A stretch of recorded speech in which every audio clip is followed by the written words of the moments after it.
पुन्हा जय जिजाऊ मराठा लग्न अक्षताच्या या सोशल प्लॅटफॉर्म मध्ये आपल्या सर्वांचं स्वागत आहे।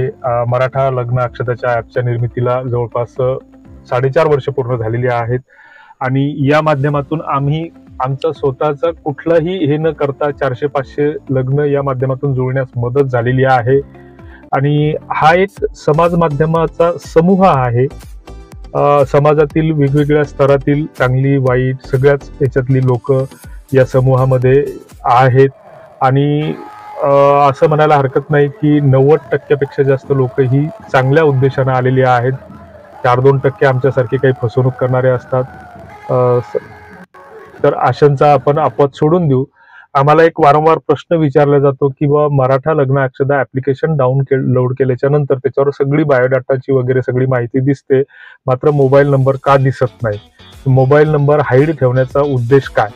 तर पहिली गोष्ट की ही गोष्ट आपण लक्षात घेतली पाहिजे की सगळीच लोक ही सज्जन नसतात।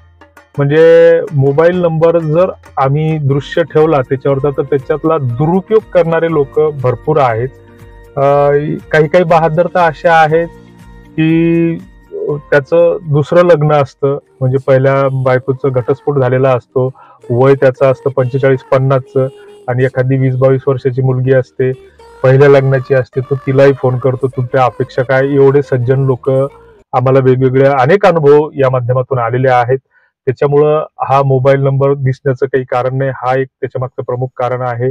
दुसरी गोष्ट, जी काही सोशल मीडियाची कम्युनिटी गाईडलाईन्स आहेत तर त्याच्यानुसार सुद्धा कोणाचे मोबाईल नंबर डिस्प्ले करणं हे योग्य ठरत नाही। त्याच्यानंतर बऱ्याच गोष्टी ह्या दृश्य नाही ठेवल्या पाहिजे, मात्र ह्या गोष्टी कराव्या लागतात। तर असो, आपण प्ले स्टोअरला जर गेले तर मराठा लग्न अक्षता ऍप डाउनलोड करा। तुमच्या ओळखीतलं एखादं स्थळ असेल तर मोबाईल नंबरची काही गरज नसते आणि अशा स्थितीमध्ये तिथं तुम्हाला आमच्या व्हॉट्सअपचे ग्रुप दिसतील तर ते व्हॉट्सअपचे ग्रुप तुम्ही त्या ठिकाणी जॉईन केले पाहिजे आणि एकमेकांना त्यात समाविष्ट केलं पाहिजे, एकमेकांना मदतीसाठी पुढे आलं पाहिजे, एकमेकांचे मध्यस्थ म्हणून आपण पुढे आलं पाहिजेत। आणि दलाल कोणालाही होता येईल, दलाल बनणं सहज सोपं आहे, परंतु आमचं वारंवार सांगणं असते की जेवढं चांगलं करता येईल तेवढं चांगलं करा।